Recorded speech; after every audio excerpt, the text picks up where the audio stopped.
네, 말씀의 제목은 이방 신자에 대한 경고가 되겠습니다. 이방 신자에 대한 경고. 사도 바울의 이방인의 구원에 대한 생각들이 또 오늘 드러나게 되는 장면이 됩니다. 이방 신자를 향한 경고라는 말씀으로 저는 전하고, 우리 또 성경학자들이 분류한 것은 이방인의 구원 이렇게 표제가 되어 있죠. 사도 바울은 이방인의 사도로 부름을 받았다 이런 표현을 쓰고 있습니다. 14절 내 권력이 누구냐면 이스라엘 유다 백성들이죠. 시기하에서라도 즉 질투해서라도 그들 중 얼마라도 구원을 바란다고 소원을 말하고 있어요. 소원이 뭐냐? 정말 소원이죠. 자기 친척 중에 한 명이라도 작게는 또 넓게는 이스라엘 즉 유다 민족이 이방인들에게 구원이 임하는 걸 보는데 왜 나는 이방인이 아닌데 본토백인 내가 선택된 내가 먼저 구원받아야 되지 않나 이런 질투심을 이용해서라도 한 영혼이라도 더 구원받게 하고자 하는 마음이 사도 바울의 내심에 있었습니다. 그래서 자기 동족이 그대로 멸망으로 치닫는 것을 원치 않음을 피력하는 장면이 나오게 되는 것입니다. 14절 내 권력을 아무쪼록 시기하게 하여 그들 중에서 얼마를 구원하려 함이라 이렇게 표제를 달아주고 있는 것이죠. 영혼을 향한 바울의 열심히 보이는 장면이에요. 갈 때마다 이방인들이 아니라 실제로는 동족에 의해서 많은 해를 당했어요. 동족들에서 매맞고 동족들이 고소에 의해서 잡혀가서 감옥살이 많이 하고 심지어 이제 돌에 맞아가지고 죽었다라고 해가지고 갖다 버려서 질질 끌고 가가지고 사람을 이제 던져놓고 심지어 돌무더기 싸놔가지고 거기서 헤쳐서 나온 일도 있고 많은 고통을 사실 동족 때문에 입었어요. 근데도 내가 지금 복음을 전함을 통하여 또 이방인들이 구원받는 장면을 통하여 혹 그들 중에서라도 동족들이 한 명이라도 정말 구원받는 영혼이 있기를 바라는 간절함이 이 짧은 한 문구에 담겨 있습니다. 저도 전도해 보니까 또 예전에 이제 서울에 일을 있을 때 사역할 때 권사님들이 일주일에 한 번씩 전도하러 다녔습니다. 매주 금요일마다. 그리고 다니니까 한 전도대가 한 15명, 한 20명 되는데 쭉 다니면 이제 쭉 흩어져서 다녀요. 이 말 같은 배를 이제 흩어서 이쪽으로 가고 이렇게 다닙니다. 전도를 하다 보면 저런 사람은 진짜 예수 믿으면 기분 나쁠 것 같은 사람들이 있어요. 쌍욕도 하는 사람도 있고 있는 것도 맞지만은 저런 사람까지는 아니겠다 이런 생각이 드는 사람이 있어요. 참 편견에 많이 사로잡혀 있을 수가 있는데 그런데 그런 우리가 알 수 있나요? 하나님의 뜻을 알 수는 없지요. 또 일부러 참 악한 의도를 가지고 교회에 오는 사람도 있더라고요. 늘상 이제 한 번씩 지나가면서 와가지고 뭐 좀 달라 그러죠. 달라요. 저희 교회는 그렇게 큰 교회는 아니다 보니까 그 사람들을 위하여 빛이 된 게 없어요. 제 사비를 들어서 이제 주는 거죠. 10,000원씩 줄 때도 있고. 어떤 10,000원씩 줘도 안 갈 때가 있어요. 더 달라는 거죠. 그렇다고 그걸 교회에 청구할 수도 없고 그런 것도 있고 심지어 어떤 때는 막 욕을 해요. 아니 교회가 말이야 잘 해줘야지 이게 응? 하나님은 이제 거지들 잘 대접하라 했는데 그런 말 어디서 들었나 봐요. 이렇게 박대하면 되냐? 아니 제가 가진 게 이밖에 없어 다 드리는 건데요. 막 그렇게 욕을 하면서 안 가요. 가야 되는데 가야 저도 퇴근하는데 특별한 일 없는 평일은 한 6시에 퇴근하니까 퇴근을 못해요. 또 벌도 보러 나가야 되고 또 몇 시까지 어디 가서 우체국 가서 붙여야 되고 이런 일이 있습니다. 우리는 그런데 이제 그런 부분들을 볼 때 이 바울은 정말 대단하다. 자기에게 해코지하고 자기를 죽이려 했던 동족들을 향하여 이런 열정을 가질 수 있겠는가. 왜 그랬을까?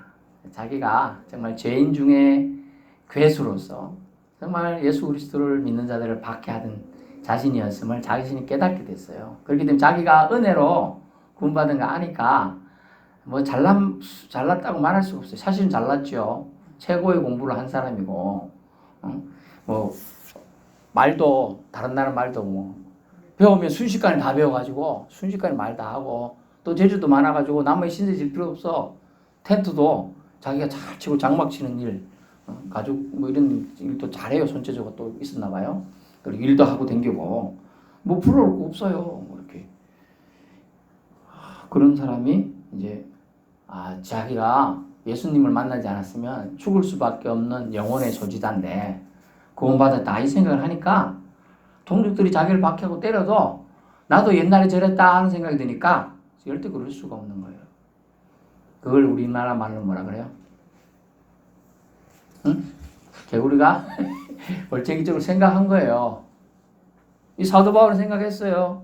근데 원래 진짜 개구리들은 자기가 올챙이적을 생각을 못 한다네. 개구리가 올챙이적 생각을 않고 막 날뛴다는 거야. 응? 자기 행동을 함부로 한다는 거죠. 그래서 그런 안타까움을 짧지만 본문에 이렇게 해주었습니다. 그래서 동족이 버림받는 것에 대한 안타까움을 기록해 두고 있어요. 15절 동족의 버림이 근데 반전 있죠. 세상이 화목하게 되는 것이다. 동족이 버림받았기 때문에 세상이 화목하게 되었어요. 유대인에게 닫히고 배척된 복음이 이방인에게 향하게 되고 이로 전 세계 화목의 주님 예수 그리스도가 전해지게 되었다는 것입니다. 이것이 인류에게 결국은 자기 동족이 버림받음을 통하여 인류의 구원이 전파되게 된 것이죠.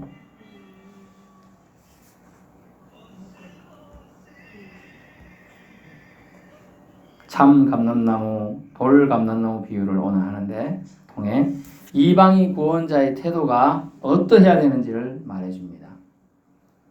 참 감람나무 또는 원 감람나무. 저는 이제 어릴 때 포도나무집 가수원 아들로 일을 하다 보니까 접붙이는 걸 봤어요. 이렇게 이게 좀 약해 보이는데 잘라가지고 튼튼한 걸 잘라가지고 이렇게 땅에도 심어서 이렇게 자라는 것도 있고요. 진짜 이렇게 가서 붙여갖고 붙게 하더라고요. 저기 잘하겠나 싶더니 그 진액이 나와 그 나무 자체에서. 그래서 붙여갖고 흡수를 하더라고요. 그러면서 거기 더 자라가 여기 원 그거보다 더 자라는 걸 많이 봤어요. 그래서 열매도 많이 달리는 걸 봤고. 그래서 가지치기라는 것도 저도 해봤습니다만 가지치기를 하면 영양분이 이제 쓸데없이 많이 안 갑니다. 그래서 순지르기 뭐 이런 말 하죠. 그리고 끝 부분 어디 잘라줘야 톡 끊어줘야 이제 더 이상 안 자라고 영양분으로 가는 거죠. 이제 그런 걸 이제 해봤기 때문에 오늘 본문의 참 감나무, 돌 감나무 비유를 통해 이방인 구원자의 태도가 어떠해야 되는지를 우리는 살펴봐야 한다는 거죠. 16절 처음 익은 곡식 가루가 거룩한 점. 좋은 거를 처음이란 말은 이제 그런 뜻을 볼 수 있지만 좋다는 뜻이에요. 좋다는 만물 처음 나는 게 아마 좋다는 인식이 있습니다. 중동 고대 근동의 중동 지역에는 처음 좋다. 우리가 이제 건물포도 여러분 우리는 건물포도는 두벌포도라 하거든요. 저희 있는 지역에서 두벌포도. 포도가 한 번만 이제 달리는 게 원칙인데 원칙이라면 표현 웃기는데 저희가 사는 지역에서는 그랬어요. 근데 나중에 끝부분은 다 떨어지고 이제 없으면 나중에 가면 또 나가고 있는 게 있어요. 근데 건물포도는 맛이 확실히 떨어져요. 당도가 너무 떨어져. 그냥 이제 그걸 가지고 포도주를 담그든지 포도잼을 만들어 가지고 이렇게 먹는 경우가 있었어요. 근데 이제 처음 익은 곡식가루가 거룩하면 떡덩이도 거룩하다. 이 재료가 우리가 이제 떡 얘기를 지금 하지만은 좋은 쌀 가지고 밀가루 가지고 만약 하면 그죠?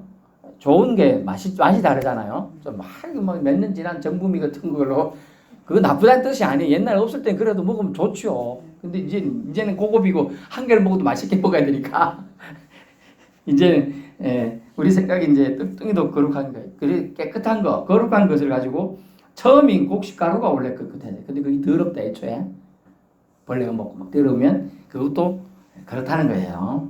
그래서 떡덩이도 거룩하다. 그리고 뿌리가 거룩한 적, 가지도 거룩하다. 다 이해되죠? 예, 그렇습니다. 그래서 이방인의 구원과 거룩은 원가지인 이스라엘부터 기록되는데, 그럼 이스라엘이 더러우면 아무 소용없죠. 이해돼요? 우리가 원가지인 이스라엘, 우리는 전푸짐 받는 가지, 즉 이방인이라는 뜻이에요. 그래서 원가지 이스라엘의 거룩과 구원의 은혜로부터 모든 게 비롯되었다는 걸 우리는 인식을 해야 돼요. 그래서 지금 우리는 이방 민족이고, 대한민국, 한국, 조선은 이스라엘에 비하면 우리는 뭐냐? 이방 족속이죠. 이방 족속, 이방 민족. 원가지가 이스라엘, 우리는 이방 민족. 예, 이걸 인식을 해야 돼. 거꾸로 또 우리는 구원받았고, 우리는 기독교인이고, 우리는 예수를 믿으니까 구원받고, 이스라엘 사람 아직도 예수 안 믿고 다 지옥 가겠다. 이런 생각하지 말라는 거예요. 이걸 그 얘기를 지금 경고하고 있는 거예요. 그것이 교만이 될 수 있다고 얘기하는 겁니다. 17절 한 가지가 꺾였는데 돌감람나무가, 즉 이방인인 우리예요. 그들 중에 접붙인데요. 참 감람나무 진액을 함께 받는 자 된 것이다 라는 거죠. 한 가지가 꺾여버렸으니까 이까지는 쓸모없이 죽었다고 이제 본 거죠. 그래서 잘라내버렸어. 또 뜯어버렸어. 자, 이게 원가지가 이렇게 나중에 몇 년 되면 이렇게 굵거든요. 포도 원가지가 굵어져요. 그렇지만 처음에는 한 요 정도 메디밖에 안 돼요. 작을 때는 이렇게 쉽게 부러진단 말이죠. 전지가위로 안 잘라도 잘라집니다. 잘라지는데, 그 원가지가 잘라지는 바람에 또는 뭐 부러지는 바람에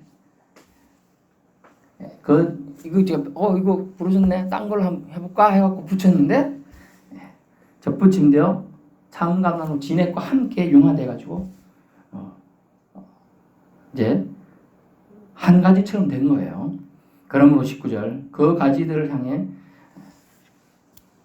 돌감람나무 입장은 어떻게 해야 되냐? 그 가지들 원가지들 향해 자랑해서는 안 된다. 자랑해도 네가 뿌리가 보존하는 것이야. 잘 보면 뿌리가 너를 보존하는 거지.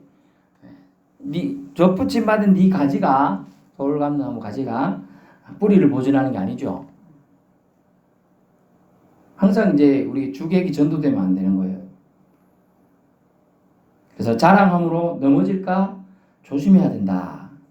그래서 성경은 선줄로 생각한 적 넘어질까 조심하라 말이 있어요. 자랑함으로 넘어질까 두려워해야 한다는 것이죠. 20절 옳도다. 불신 유대인은 믿지 아니함으로 꺾이고, 잘 봐야 돼요. 너는 믿음으로 섰느니라. 아멘. 믿음으로 서는 거예요. 불신, 믿지 않는 유대인은 믿지 아니함으로 꺾임을 받았다는 거예요. 이거 사람이 내가 꺾으면 얘가 이제 죽어간단 말이죠. 그렇게 되는 거예요. 불신, 자기가 믿지 않으면 자기가 꺾인 거예요, 사실은. 그래서 꺾었다는 표현이 아니고 꺾임으로 됐잖아, 꺾임으로. 그래서 높은 마음을 품지 말고 도리어 두려워해야 한다. 교만과 강팍은요, 득서부지 못한 소치다. 교만하고 강한 마음은 원래 좋지만은 좋지 않은데 강한 걸 강팍이라고 해요. 강팍. 교만과 강팍은 득스럽지 못한 것이고 은혜가 되지 못한다 하는 겁니다. 벼가 익을수록 어떻게 한다고요? 머리 숙이면 성숙해서예요. 벼가 익으면 열매가 익으니까 무거워서 고기를 숙이는 거잖아요. 그건 성숙을 상징해요. 21절 단호한 말씀이 있습니다. 원가지도 아끼지 않고 쳐내신 하나님인데, 21절 접붙임 받은 가지도 아끼지 않을 건 당연하지 않겠습니까? 그 얘기예요. 21절 하나님 원가지들도 아끼지 않으시고, 원가지가 이스라엘 민족이죠. 선택된 민족, 선민입니다. 그러나 그들은 선민 사상으로 똘똘 뭉쳐서 하나님의 선택을, 즉 다시 말해 하나님의 선택은 은혜라고 말했어요. 새벽기도 때 얘기했는데 선택이 은혜라고 했죠. 아하브 사랑한다는 뜻이에요. 히브리어로 선택이 은혜를 입다는 뜻이에요. 은혜를 입은 자들이 자기가 잘나서 선택받은 줄로 착각하고 교만을 떨었어요. 그래서 이스라엘에게 징계를 통하여 하나님께 다시 돌이키길 바랬는데 그들은 돌이키는 척만 하고 돌이키지를 않았다는 거죠. 그래서 수천 년 동안 방황하게 되고 결국은 그래도 하나님이 불쌍히 해서 1948년에 이스라엘이 나라를 구성해서 지금 땅에 살고 있어요. 그러나 지금도 이스라엘은 전쟁 중이죠. 계속 아직도 전쟁 중인 나라예요. 해결이 안 돼요. 그래서 기억해야 돼. 원가주도 아끼지 않았기 때문에 접붙임 받은 우리 이방 민족, 우리 같은 이방 족속들도 하나님의 뜻에 배반하고 하나님을 경배하지 않는다면 우리도 쳐내실 거를 말하고 있습니다. 22절 그러므로 하나님의 인자하심과 준엄하심을 보라. 아멘. 보란 말이 좀 나오는데 인자하심은 카인드니스라는 영어 단어인데 친절하심 뭐 이런 뜻으로 해석할 수 있지만 성경에 하나님의 인자하면 보통 사랑을 상징합니다. 하나님의 사랑 많으심과 준엄하심을 보라. 엄격하심을 보라. 마음의 색이라는 뜻이에요. 이걸 넘어진 자들에게는 준엄한 심판이 있을 것이죠. 또 원가지의 대신에 우리가 접붙임 받았는데 접붙임 받은 가지가 하나님 앞에서 겸손하고 또 이스라엘 민족 앞에서 겸손해야 되는데 오히려 교만하다면 우리도 준엄한 심판에서 배제가 되지 않을 거다는 거죠. 다시 우리도 가지를 쳐내실 거라는 거예요. 우리도 원가지인 이스라엘을 쳐내듯이 쳐낼 거라는 거예요. 그러면 하나님의 인자하심이 머물도록 즉 사랑이 우리에게 머물도록 우리는 항시 겸손함으로 하나님의 인자하심에 뭐 해야 된다? 감사해야 한다는 거죠. 그래서 여러분이 정말로 진실로 하나님을 믿는다라는 말을 하고 그걸 고백을 했죠. 고백하고 진실로 변화된 삶에 나아가는 자 첫걸음이 뭐냐? 그 입에 감사가 있느냐 없느냐예요. 고맙습니다 말이 있느냐 없느냐. 고맙습니다. 우리 이 집사님이 잘하는 게 있는데 택시 타듯이 내리면 감사합니다 기사 양반 하세요. 제가 충격받았는데 제일 처음에 왔을 때 제가 차를 내리고 하니까 감사합니다 기사 양반 이러시더라고. 제가 그때 많이 웃었습니다. 기사 양반 맞긴 맞죠. 감사합니다. 그리고 인사하는 게 좋아요. 동물들 인사 그래도 동물들도 정신 차린 동물들 인사하더라고요. 은혜 갚은 까치 얘기 뭐 심지어 두꺼비 얘기 그죠? 동물들이 전혀 근거 없는 얘기는 아니거든 그게 다. 그래서 우리가 주님 만나고 하나님 인자하신 바쁜 자들은 어떻게 하느냐 그것이 감사함으로 표현이 될 수밖에 없어요. 감사하지 않는다. 무늬만 신앙인일 가능성이 높아요. 신앙인은 나는 그래도 좀 봐줄 만은 하는데 더 세상에서 쓰는 단어가 있죠. 종교인처럼 산다. 그거는 세상이 믿는 사람들 비방하는 단어들이에요. 그래가지고 우리 옛날에는 이제 직업이 뭡니까? 이런 게 목사님입니다. 뭐 목회자 이렇게 쓰면 알아듣는데 뭐라는 줄 알아요, 그들? 공식지 목사님이란 말 쓰기 전에 뭐라고 하는 줄 알아요? 제가 2년 전부터 한 거죠. 종교인이시군요. 이래 말해요. 똑같이 취급하는 거죠. 서나 목사님이나 저 무당들이 전 보는 사람들이나 우리를 똑같이 취급하는 단어가 종교인이라는 단어예요. 무당도요. 그냥 하는 쪽 무당도 있고 점치는 거 말이요. 이 등록해서 하는 애들 돈 잘 버는 애들 등록해서 해야 되거든요. 그래가지고 하는 사람들 똑같이 취급하는 편하거든. 관리하는 측면에서. 근데 그렇게 하면 하나님 다 보고 계셔요. 뭐 신경 쓸 건 없는데 그래 우리가 해야 될 일은 뭐냐? 하나님 인자하시는 우리는 맛봤으니 어찌해야 된다고요? 감사하는 입술의 제사를 예배를 드려야 한다는 걸 꼭 기억하시기 바랍니다. 그렇지 않으면 준엄한 심판이 있어요. 감사하지 않는 사람 하나님을 영화롭게도 하지 않고 감사치도 아니하는 세상을 향하여 주님이 한탄하셨어요. 그러면 그래서 마지막 때 예루살렘 성을 보고 예수님이 눈물을 이렇게 좀 하니까 제자들도 아유 주님 뭐 때문에 이렇게 슬프고 그러시냐 너희가 장차당할 환난을 생각하여 내가 안타까워서 그런다고 그랬어요. 여러분 여러분 때에 주님이 재림하시면 이 모든 문제가 해결되지만 아닐 경우에는 여러분은 지나가겠지만 여러분의 후손들은 더 악한 시대에 직면하게 될 것이라는 걸 우리가 알 수 있는 부분입니다. 심지어 잘 보세요. 원가지도 쳐냈거든. 접붙임 받은 돌 감는 나무로 당연히 쳐낼 수가 더 쉬운 거예요. 23절 그러므로 우리는 믿음에 머무르길 사모해야 합니다. 그러면 접붙임을 받을 수 있는 것이죠. 접붙이실 능력이 누구에게 있다고 되어 있어요? 하나님에게 있습니다. 그렇죠? 하나님은 접붙이실 능력이 있어요. 우리가 주체가 아니고요. 원가지, 그 가지에서 진액이 나와서 그걸 자기 걸로 포용 받아들이기 때문에 우리가 상처가 났어요. 복합, 마데카솔 싹 바르지만은 실제로 누가 작동하는 것 같아요? 내 몸에서 그게 치료가 그게 나와가지고 방생해가지고 나쁜 건 배내고 새살이 돋아가면서 그렇게 하는 거죠. 이제 그렇게 하는 거였죠. 그래서 접붙임을 받아 살 수 있는 은혜, 그것은 오직 하나님의 전권적인 영역이다라는 겁니다. 그러면 우리는 오직 은혜임을 알게 됩니다. 하나님의 은혜입니다 라는 말이 접붙임을 받은 저와 여러분의 삶 가운데 반드시 표현되어야 돼요. 그걸 고백이라고 합니다. 어려운 말로 신앙 고백이라고 하는 거죠. 신앙 고백 위에 여러분의 영혼이 구원 열차 타고 가는 거예요. 헷갈리면 로마서 10장 10절을 읽어보시고요.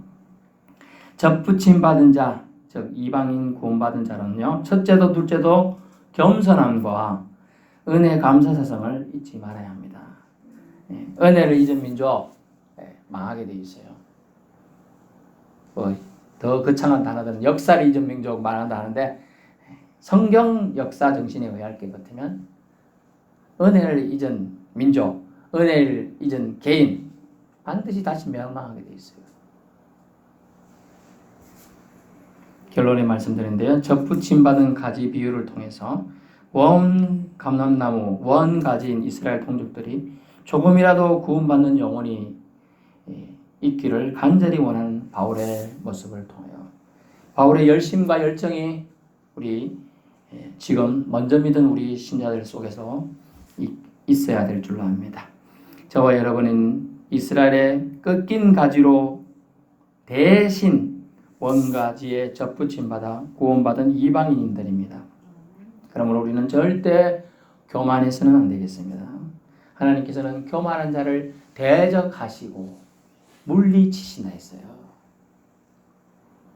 교만은 패망의 선봉이라고 말하고 있습니다. 우리의 구원은요, 우리의 선한 행위 때문이 아니라 하나님의 신실한 은혜에 근거한다는 것입니다. 구원받은 우리의 믿음이 신실하지 않으면 재평가될 수 있음을 기억해야 돼요. 재평가된다는 말은 하나님의 준엄하신 심판이 기다리고 있다는 뜻이 되겠습니다. 그러므로 겸손하게 하나님의 인자하심과 준엄하심을 기억하며 우리는 생활해야 한다는 것이죠. 그래서 생활 속의 크리스찬이 어려운 단어예요. 생활 속의 크리스찬. 썬데이 크리스찬은 쉬워요. 주일만 올라와서 예배 드리는 거, 예배인 척하고 교인들끼리는 그래도 사이가 좋잖아요. 쉬워요. 교인들 교회 안에서 이렇게 하는 겁니다. 교회 밖에서 크리스찬으로서의 생활 속의 크리스찬이 되어야 돼요. 사람들에게 저분은 정말 크리스찬이라서 얼굴을 봐도 기쁘다. 이래 돼야 되는데 피하자.